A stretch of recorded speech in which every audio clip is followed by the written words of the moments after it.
Ang sanggol ay nagdadala ng saya sa pamilya, tulad ni Angela. Nagmula nung dumating si Angela, siya ang naging prinsesa namin. Dumating siya sa amin, biglaan. Pero kaming paglalaroan. Subalit matinding atensyon at pag-aalaga pala ang nararapat para kay Angela. Nakita yung paa na mamaga. Sabi ng doktor, may crack nga yung kabila. Kailangan i-traction. So, nung tanggalin naman yung yung pagka-traction, pareho na may balot. Nagka-crack at bumabaluktot ang mga buto niya dahil sa bone imperfection, isang very rare na congenital disease. Makita mo naman yung kamay, uumbok yan, parang maga. Lalagyan namin ng brace. Pagka tanggal mo ng brace, babalik na, bumabaluktot na. Pero ang batang si Jill ay matiisin Iiyak lang yan, tutulo ang luha. Pero hindi yung umangal-ngal katulad ng iba. at masayahin din. Kahit na nung serious yung sakit niya, nakatawa pa rin siya eh. Kaya ang tahanang Chua ay di alintana ang bigat ng problema. Siguro yan ang kaloob niya, ay di maghanap na lang ng paraan. At todo ang suporta sa pagbibigay saya sa kanilang prinsesa. Parang siyang nagdala ng swerte at kaginhawaan sa buhay namin buong pamilya. Ladies and gentlemen, please welcome Princess Angela Chu. Walang hindi naantig sa unang pagkakita sa kanya. Isang 19 na taong gulang na dalagang buong buhay nang nakahiga. Iginupo ng isang hindi pangkaraniwang sakit sa buto na kung tawagin ay osteogenesis imperfecta. Subalit ang awa ay dagli ang nawawala at nahahalinhan ng respeto at paghanga. Sa sandaling makilala nila ng gusto ang katauhan niya sapagkat kung anong liit ng kanyang pangangatawan, siya namang laki ng kanyang puso, talino at mga ngiti. Mga kapuso, tungayan po natin ang kakaibang kwento ng pakikipagsapalaran ni Angela Marie Chua. Sige na, Maring. Kumuha ka na sa akin ng memorial plans. Malaking bagay din yun. Para sa akin o para sa'yo? Eh di para sa ating dalawa. Ay, makikinabang ka. Di siyempre makikinabang din ako. Ano ka ba naman? Naku, mahirap kung aasa lamang ako sa trabaho ng asawa kong budegero. Naku, walang mangyari. Eh, hindi ba accountant ka? Bookkeeper? Oo nga. Oh. Kaya siyempre alam ko na, mahina, talo kami kapag umasa kami sa aming regular na trabaho. Gutom. Maring, sige na naman. Hindi ba kaibigan kita? Si Angela! Ha? Naku! Si Angela! Ano nangyayari? Ha? Bakit naman maghahita nito? Kanina naman hindi ganito to ah. Hindi po namin alam, bigla na po siya nagkaganyan. Dali, Hospital! Dali! Michael, pakitawag ka sa kapitbahay. Tawagan mo tatay mo sa bodega. Sabi mo, sumunod siya sa atin. Dali ka na. Dok, bakit ho napili anak ko? Posibleng nahulog nang hindi napansin na nagbabantay. Imposible ho yun eh. Pwedeng nanonood ng television ang mga anak mo. Hindi ho, wala ho kaming telebisyon sa bahay namin. Maaaring nag-aaral, nag-uusap, hindi nila napansin. O ikaw, Jeffrey, Michael, narinig niyo sabi ng doktor, ha? Donya, Pwede ba ka nga magulo dyan? Seryoso ako doon. seryoso din ako. Huwag kang dito magtaas ng boses, nakakahiya. Dito ka pa nag-roll call. Makinig nga kayo. Nahulog nga ba ang kapatid ninyo? Mrs., relax lang ho kayo. Nangyari na ho ang nangyari. Pointless na magalit pa kayo. But I'm sure na mag-iingat na ang mga anak nyo para hindi na ito maulit muli. O narinig ninyo, ha? Lahat tayo mag-iingat, tayong lahat.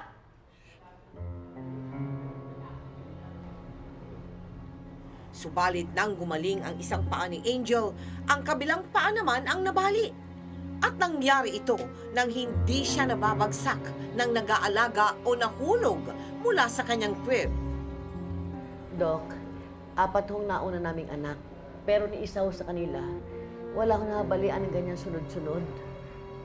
Dok, mukha hong hindi na normal ang sakit ng anak namin. Hindi na nga ho eh. Kailangan ko pong ipaliwanag sa inyo ang sakit ng inyong anak. Hindi birong pag-aalaga at hindi basta-basta ang pasensya ang hihingi nito.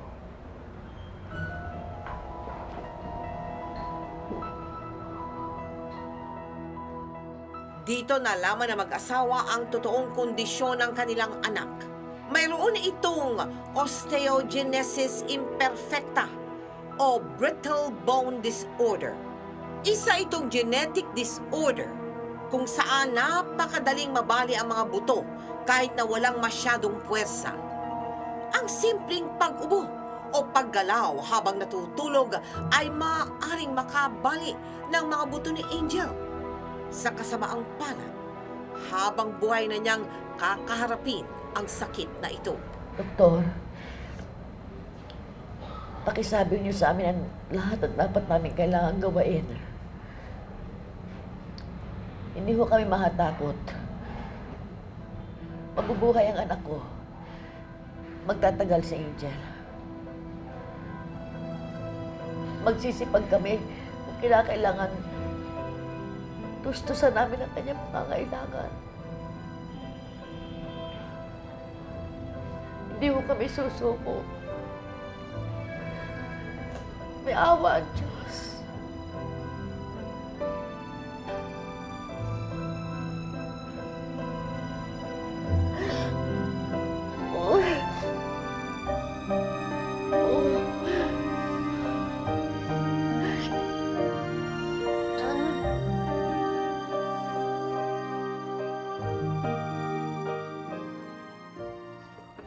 Feli, ano ba ito? Ha? May babuyan ka na? Nagtitinda ka pa ng kung ano-anong hayop dito? Ay, Buti naku. naasikaso mo pa yan. Maring, kinakailangan ko ang bawat 5 na po pwede kong kitain. Para sa mga anak ko. Lalo-lalo na kay Angel. Naaawa ko sa asawa ko. Hindi niya kakayanin mag-isa. Hindi naman siya nag-iisa. Nag-uopisina ka. Hindi na. Matagal na ako nag-design. Hindi kasi uubre. Hindi po pwedeng maiwan sa Angel, lalo na kapag ang kanya mga kapatid na sa eskwelahan, hindi uubra. Bakit ka ba hikab ng hikab? Tingnan ko nga yan. Uy! Pinirmahan mo? Bumili ka sa akin ng memorial plan? Naku, ano ka ba, Maring? Totoo ba ito? Hindi ka ba nagbibiro? Hindi. Wow! Naku! Kukomisyon ako dito! Tama-tama. Makakabili na ako ng kotse. Maski na second hand. Para kapag dinadala namin sa Angels Hospital, hindi na siya masyadong nahihirapan. Salamat, Maringa! Salamat! Wow!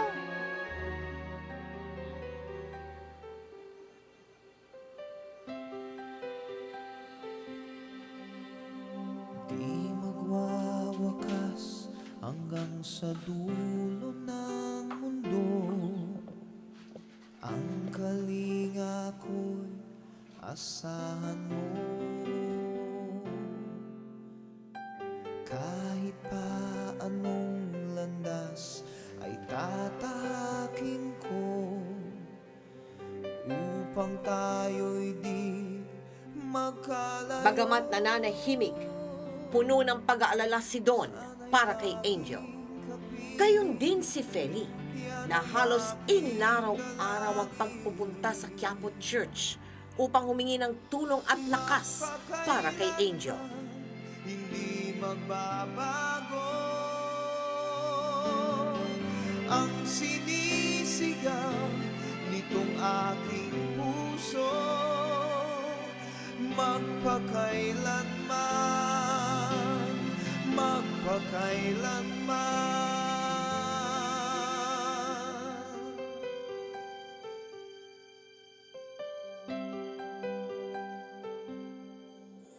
Sa tuwing kinakailangan mo'y narito ako, handang dumamay sa iyong lungkot.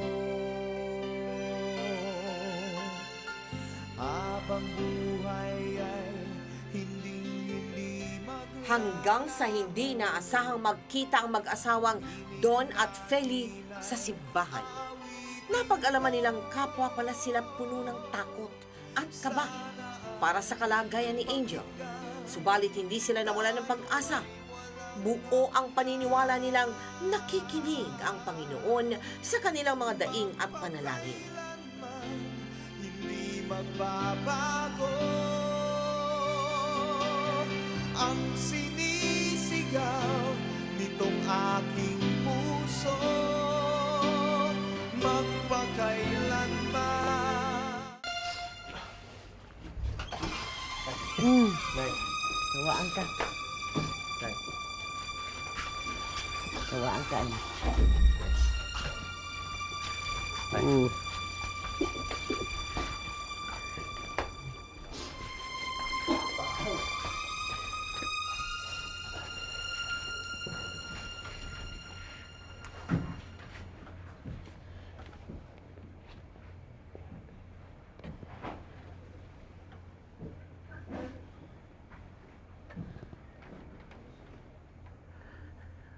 Paano kung hindi na siya gumaling? Ako hindi na yan pigdadasal ko. Basta ang hiling ko na lamang, sana, huwag na siyang lumalapat dyan. Tsaka sana ang gusto ko, habang buhay natin siya makasama. Paano kung tuluyan na siya? Doon, ibibigay ng Diyos ang hihilingin natin. Itinan mo nga ako. Hindi na ako nag-opisina. Ano nakita mo? Ayos ang negosyo ko. Tsaka isa pa, maraming kumukuha sa akin ng memorial plan. O hindi pa. Yung unang kotse natin, hindi ba binigay sa atin ni Mr. Tanyo? O yung pangalawang kotse natin, tayo na nakabili. Kanya kabait ang Diyos. Ma, Oh, ano nga po palang gusto niyong regalo sa birthday niyo? asus naman, akala ko naman kung ano. Anak, pag ang tao tumatanda na, hindi na nagbe-birthday. Ano ka? Ay talaga. Salamat, anak. Salamat sa pag-alala ninyo. Isang araw, ang masayang pamilya ay biglang ginulong ng isang di sinadyang pangyayari. Sandali lang. Kuya, Oh, ano ginagawa niyo? Ba't kayo minto? baka magalit si Mama sa si Papa pag nilabas natin ito nang walang paalam. Ba't tayo magpapaalam? Bibili nga tayo ng bulaklak para kay Mama. Di pag nagpaalam tayo, hindi na surprise. Oo nga naman. Tara na, ano pa inaantay niyo? Oh, sige na. Basta walang sisihan, ha? Oo nga. Oo na, sige, sige.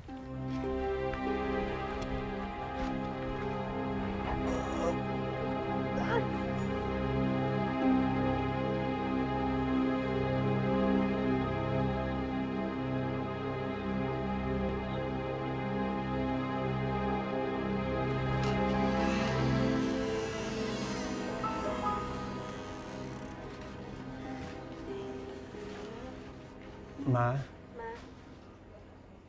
Ma. Oh, Happy birthday. Ma, happy birthday. huwag kayo mag-ingay. Gising, huwag kayo mag-ingay. Oh, Happy birthday po. naku, bakit nag-abala pa kayo? Happy birthday. Oh, Happy birthday po. kayo naman, oo. Saan ang galing to? Saan ang kinuha? Sa Dangwa po. Dangwa? Apo. Diyos ko. Nakarating pa kayo doon? Paano kayo nakarating doon? Nagkotse po. Nagkotse?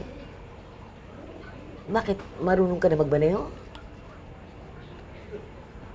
Opo, Nay. Kaya lang... Ano po kasi? Ano? Diyos ko mga... Pele! Pele! Tatay niyo. Bakit gano'n tawag sa akin? Bakit tinatawag ako ng Feli? Di ba Donya ang tawag niya sa akin kapag hindi siya galit? Baka hindi naman po siguro. Oo nga po. Ay, Pele, ano ba? naku, igalit na ang tatay ninyo. Pele! Naku! Ay! Teka, sandali. Naku! Nabangga ang kotse. Bakit nagkaga? Jeffrey! Ano to? Ba't may dugo ka, anak? Saan galing to? Ha? Nay, hindi naman ho kami nakabangga eh. Kami ho yung binangga. Pinukpok pa nga ng baril si Jeffrey. Naku! Baka naman lasing ka rin. Siguro naka-drugs ka, no? Hoy, tumigil ka, ha? Walang lasinggero sa mga anak mo at hindi sila nagda-drugs. Eh bakit sila lumabas ng bahay? Bakit nila inilabas itong kotse? Bakit ba lagi silang pinagtatanggol? Kasi ibinili ako ng bulaklak kasi birthday ko! Naku, anak. Donya, sorry na. Sorry. Sayang itong kotse. Ang kapal ng pagmumukha mo. Iniisip mo ba yung kotse? Nasugatan na nga yung anak mo? Eh bakit sa'yo ba yan? Akin yan na. Ako bumili dyan na. Ang tapang mo ah. Eh kung idemanda itong mga anak mo ng mga nakaharap nila, oh, kung makulong yung mga yan, Kukuha ako ng abogado. may pera ka, may pambayad ka. Meron! Gagamitin ko katawan ko kung sinong tao tutulong sa mga anak ko.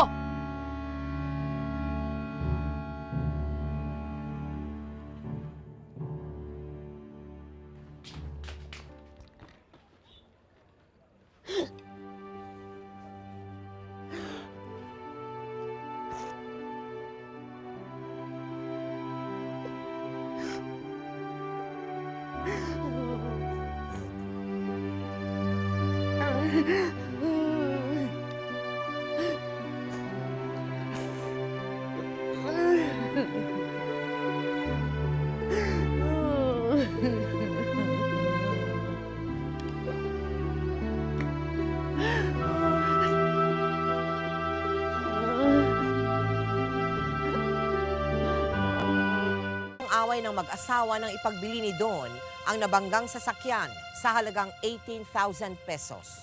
Pakiramdam ni Feli na baliwala na ang unang malaking pagmamay-ari ng pamilya na siya ang nakabili at pansamantalang nalimutan si Angel.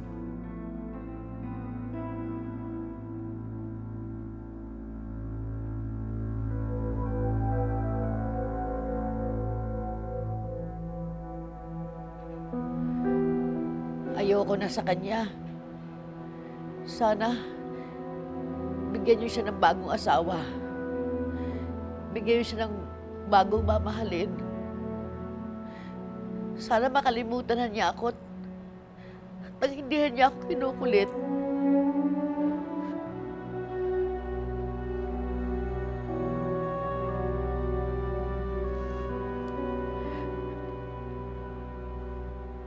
Oh, Huwag ka na magalit sa akin. Yung coaching binenta ko ng mura, binalik sa atin ng Diyos. Donya, nanalo tayo sa raffle. Bagong Land Cruiser.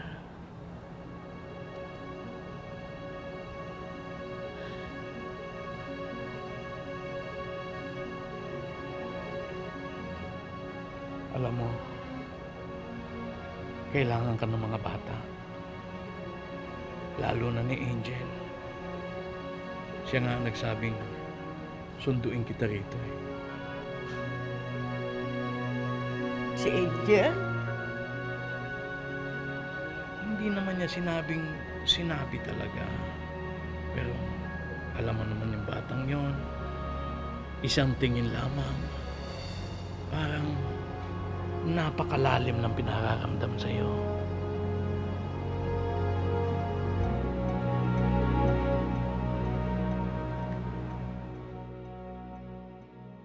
Ano? Bumili ka ng bahay? Paano ba bayaran yan? Saan ko kukuha ng pera? At sino nag-utos sa'yo na gawin mo yun? Si Angel. Anong Angel? Paano? Ay, nako. Sinabi niya, hindi naman sinabi talaga. Pero alam mo naman kung makatingin tong batang ito, hindi ba? Sa tingin lamang niya, ang lalim na ng nararamdaman mo. Oh, hindi ba, my baby? Uy, my angel. Uy, Don, ano ka ba naman? Hulog ito sa atin ng langit. Biglang dumating. Parang tulad ng pagdating ni Angel. Isipin mo, nakasalubong ko si Dr. Balcos, yung may-ari ng lupa na ito. At nalaman niya na tayo ay nangangarap na magkaroon ng lupa. Inialok niya ang lupa na ito sa halagang 12,000 lamang. 12,000 lamang? Ilalapit natin sa SSS. Mahirap yan, Donya. Nailapit ko na. Paano? Abay, siyempre, sinuwerte uli ako. Yung dating kaibigan ko, nakasabay ko sa jeep. Ngayon, nagkatrabaho na siya ngayon sa SSS. Eh, dati ako naguhulog doon. Nag-upisa na pa ako. Ikaw, hanggang ngayon, naguhulog pa rin. Oh. Ang galing-galing mo naman, Donya. Don, hindi ako magaling, ano? Si Angel. Ay, nako. Ang laki na ituro sa akin ng batang ito sa pasensya. Ibang klase ito. Alam mo, masyado siyang masayahin. Maski na buong araw siya sa crib at nakikita niya tayong kumikilos, lumalakad, umuupo kung kumakain. Okay lang sa kanya. Alam mo ba, gusto ko ibigay sa kanya ang mundo kahit na hindi na hinihingi. Pinagsamang pagdarasal at sipag, bumuti ang buhay ng pamilya. Nagtuloy-tuloy na ang kanilang asenso mula sa pagiging bodegero sa iba't ibang kumpanya. Napuna ng hepe ni Don sa Fortune Tobacco Company ang kanyang kakaibang sipag sa trabaho. Morning, Don Benito, Mr. Morning. Tampoco. Maaga ka kung pumasok, gabi ka na kung umuwi. Ganyan talaga, sir. Trabaho yan, sir. Bakit ang sipag mo? Kailangan, sir. At saka kailangan alam ko ang lahat ng nangyayari sa departamento ko. Sige po. Okay. Okay siya. Okay siya, masipag. Masipag. Bihira. Dahan-dahan lang, pasok sa loob. Dahan-dahan.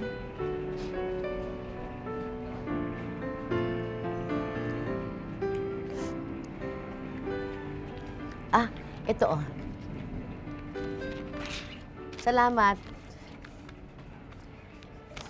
Mrs. Ramil? No, wag na. Just call me Aida. Aida na lang.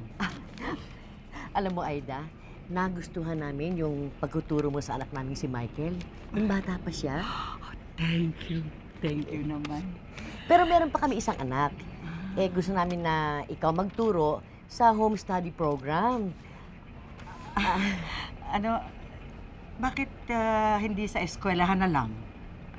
Kasi directress ako sa isang maliit na childcare learning center. I would suggest mas makakabuti sa kanya kung meron siya makakasama mga ibang estudyante. Ilan na ba anak mo? 7. I have 7 boys. Ganun ba? Naku, maganda nga ikaw magturo sa mga anak namin. Kasi siyempre, Aida, sanay ka na sa mga bata. Bakit? Magulo ba siya? Unruly child? Naku, hindi. Alika, pumasok ka. Makikilala mo siya. Alika. Alika, Aida. Alika. Aida, alika. Lucy, labas ka muna sandali, ha? Ay, apa. Angel, siya si Mrs. Aida Ramil, dating teacher na Atenina mo. Nanibago lamang sa'yo si Angel. Pasasaan ka ba magkakasundo rin kayo niyan. O ano, Aida, pumapayag ka na ikaw magtuturo sa aking anak. Naku, mahaba ang kontrata itong pinag-uusapan natin sa home study program. Hanggang sa mag-high school yan.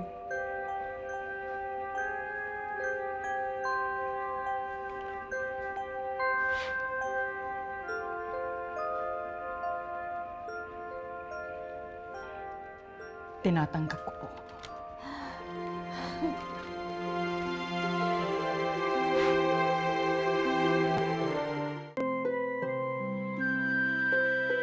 Tinanggap Tinanggap ni Aida Ramil ang pagtuturo kay Angel na may kasamang awa. Subalit agad ring nawala ang awa na ito sapagkat ang batang inakala niyang hindi matututong magsulat ay mabilis na natuto.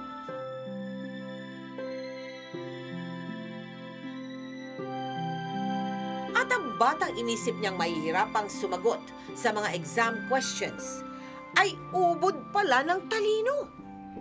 Very good. Wonderful. Siyempre po, nag-review yata ako. Sino tumulong sa'yo? Si Ate Lucy. Tsaka yung iba dyan sa kitchen. Si Ate Lights, si Ate Nina. Okay. Next subject. Math. Kunwari ka pa. Hindi ko pa alam, napakagaling mo sa math. Meron bang Chinese na hindi magaling sa math? Meron. Sino? Ako. Talaga. Nabiyuda si Aida sa kurso ng pagtuturo niya kay Angel. Mag-isa niyang binuno ang pagpapalaki sa 7 niyang anak na lalaki. At nakayanan niya ito dahil isa na rin si Angel sa kanyang naging inspirasyon. Wag na, teacher. Ako na lang. Baka kasi ma-fracture niyo ako pag ginalaw niyo ako. Hindi ka ba talaga makaupo? Hindi po kasi hindi po nag-develop yung pelvic bone ko. Walang tutukuran yung spine ko. Pag umupo ko, mababali yun. Nakakalaman sa akin, teacher, no? Huwag na. Gusto ko lang malaman. Galit ka ba sa mundo? Hindi po. Mahal naman ako ng mama at papa ko. Mabait naman ng mga kapatid ko. Ba't ako magagalit? Ayokong sabihin to, ha? Pero sa tingin ko, hindi normal ang buhay mo. Lagi ka nakahiga. Hindi ka nakakapamasyal. Yung pupunta sa swimming pool, nagbababad sa swimming pool, tapos punta sa beach. Ano ka, teacher? Sa palagay mo ba, saan ako nagpupunta tuwing summer? Sa paglipas ng panahon, ganap nang naintindihan ni Angel ang kanyang kalagayan. Alam niya kung paano kumilos ng tama upang hindi siya mabalian, malagutan ng buto. Siya na ang nagdidikta upang paano siya dapat paliguan, bihisan, pakainin o ipasyal. Nandahan. Pag mabilis. Ay, wala, ate. Bawal akong bulubak eh. Sensya na. Bagamat mahirap ang kanyang kondisyon, pinilit pa rin ni Angel na mamuhay ng normal. Lagi siyang masaya sa anumang gagawin na tila hindi alintana ang kanyang kalagayan. Ate Lucy, Oh, tugtugin mo ito. ano ba yan? Ito. Ah, ito yung binili natin, no? Oo. Sandali, ha? Ay, baka sila teacher idol mo na yan, ha? Sandali lang, ha?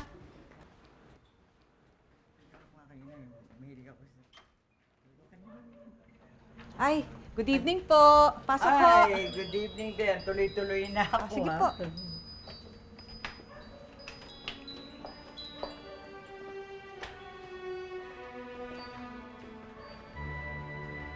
Ay, teacher. Ay. Kala ko po ba tapos na ang pasok? Tapos na nga. Eh, bakit po kayo andito? Taran! Wow! Diploma mo! Nakapasa ako? Oo, anak. High school graduate ka na. Congratulations, my beautiful sister. Tatawagan natin mamaya si Michael at si Nina sa States para malaman nila ito. Darating din si Jeff. Gusto ko pang mag-aral. Oo. Gusto ko pang matuto ng tamang pagkanta. Maganda. Oo. Sana Hanap niyo naman ako ng voice teacher. Please. Salamat sa rekomendasyon, nakilala ni Angel ang isa pa uling Aida, si Aida Mackenzie, na siyang nagturo sa kanyang kumanta ng tama at ayon sa natural niyang boses. Natuto si Angel na kumanta hanggang sa mabuo ang kanyang pangarap na maging isang profesional na singer. At sa kanyang debut sa isang 5-star hotel, magkalayo. Sana'y laging kapiling, yan ang aking dalangin. dahil sa mensahe ng kanyang kapatid, nagkaroon ng lakas ng loob si Angel na ibahagi ang kanyang talino sa pag-awit hanggang sa nagsimula siyang makumpidang kumanta sa iba't ibang mga okasyon. Ikaw, anak, nakikita mo ba ang sarili mo na naglalakad? Isip-isip lang. Hindi ko naman po nalaman kung paano maglakad. Kaya hindi ko na po hinahanap. Kayo po? Ako? Opo. Nakikita niyo po ba ako naglalakad?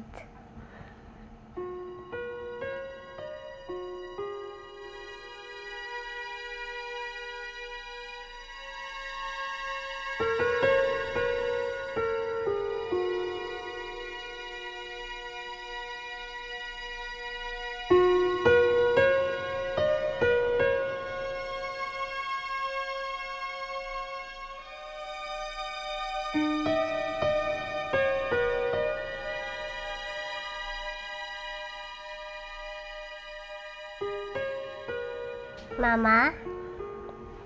Oo. Umiiyak po kayo? Ako, hindi. Tingnan mo, hindi. Mama, tumatakbo ko. Nakikipag-ablan sa'yo. Nakikipagsayaw din. Kung yun po nakikita nyo. Nabuhay ako dahil sa inyo ni Papa. Siguro wala na akong mahihingi pa. Kung hindi siguro ang tanggapin ako ng ibang tao na ganito ang itsura ko. Kung hindi, care ko. Alam mo, Ma, pag nanonood ako ng TV, pag nakikita ko ang ibang tao, na ang tao sa kanila normal, pero sama naman ang ugali, nangaapi ng ibang tao, mas maswerte pa rin ako sa kanila. Hindi, anak. Mas maswerte pa rin ako sa kanilang lahat. Kasi, binigay ka sa akin ng Diyos.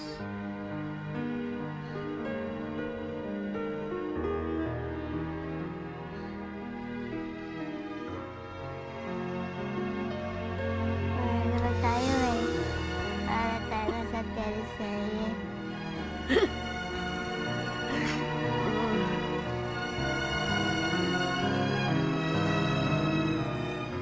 Angel, ilang taong ka na nga?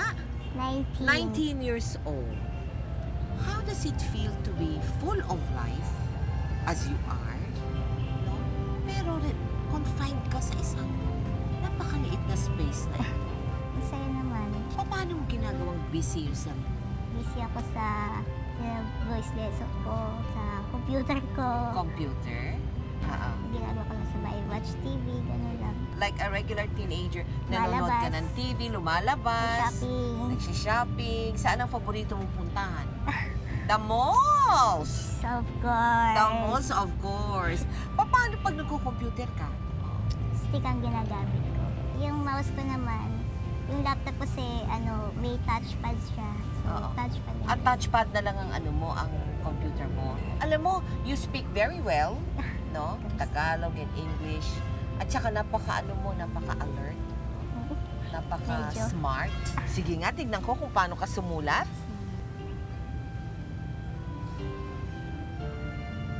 To Tita Mel, God bless, love, Angela. Yes. So, and what is your favorite subject?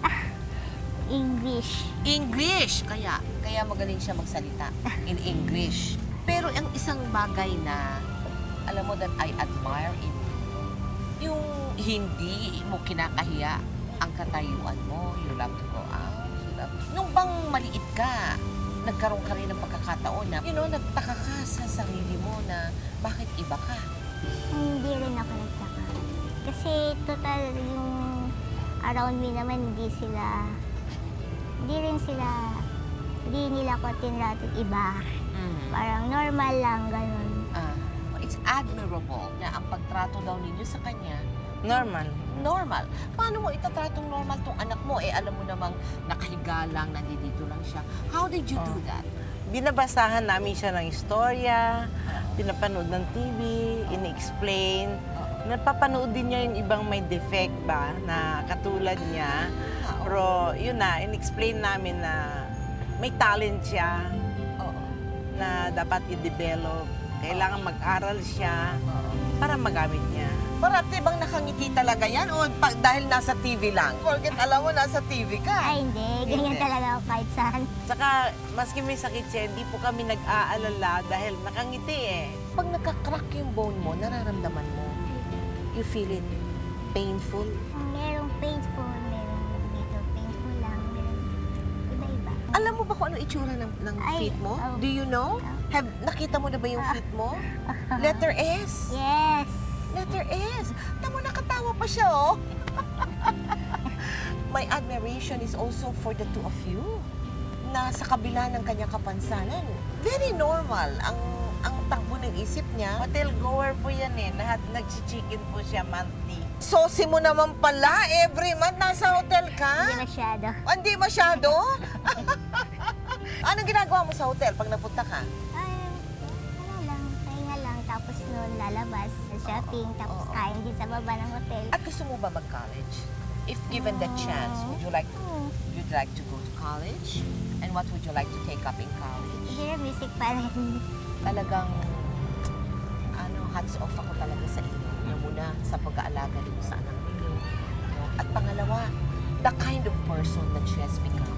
You are so lucky to have Feli and Manolo as your parents and your family na mahal ka. Padinig mo nga sa the whole country how much you love these people who have loved you so much. Love na love. Pero palagay ko spoiled. Hindi. Palagay ko spoiled. Hindi masyado. Hindi masyado. Meron bang bagay na hindi binibigay sa'yo ng parents mo? I wonder.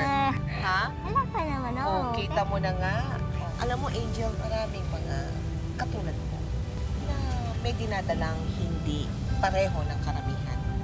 Sabihan mo nga sila, how can you be happy despite the condition that you have? Pero think positive lang, gano'n. Tapos, huwag lang sila makakalimot. Lagi sila mag-pray. Gano'n. Sana huwag sila mawala ng pag-asa. Dahil meron din nakalaan para sa kanila. Gano'n. Manono, sa mga magulang na nasa kahalintulad na sitwasyon, anong mapapayo mo sa kanila? Katulad sa aming mag-asawa, Oo. nandyan si Angela, parang lalong nagkaroon kami ng lalong magandang samahan namin. Oo. Dahil sa kanya. Ngayon naman sa mga magulang na may anak na may kapansanan, ang masabi ko, huwag ikahiya sa mundo. Pakilala sa mundo. Kung nandyan na, di tanggapin. Kung anong paraan magawa, kailangan gawin. Kayo, Alifel. Kung may talentong nakikita sa anak, pag-isipan kung paanong paraan na mabigyan ng pagkakataon ng isang bata may kapansanan para mabuhay ng normal sa mundo. At kami nagpapasalamat sa inyo, una muna sa inyong dalawa, and most especially to you, Angel. At pinahintulutan mo kami gamitin ang iyong storya ng buhay para magsilbing aral sa ating mga kababayan. Thank you very, very much. Ang kwento ni Angel ay hindi lamang kwento ng isang dalagang iginupo ng isang kakaibang sakit. Kwento rin ito ng pananalig sa Diyos at pagmamahala ng isang pamilya. Ito'y kwento rin ng pagbibigayan ng mga nakatatandang kapatid, pasensya ng isang ama, katangi-tanging tibay ng isang ina. Subalit kung tatanungin silang lahat, iisa lamang ang kanilang sinasabi. Humuhugot lamang sila ng lakas mula kay Angel na tinatanaw nilang isang tunay na anghel sa kanilang buhay. Ako po si Mel Tiangco at ito ang kwento ng bawat isa sa atin. Ngayon, bukas at magpakailanman. Magpakailanman hindi magbabago ang sinisigaw nitong aking puso. Magpakailanman, magpakailanman.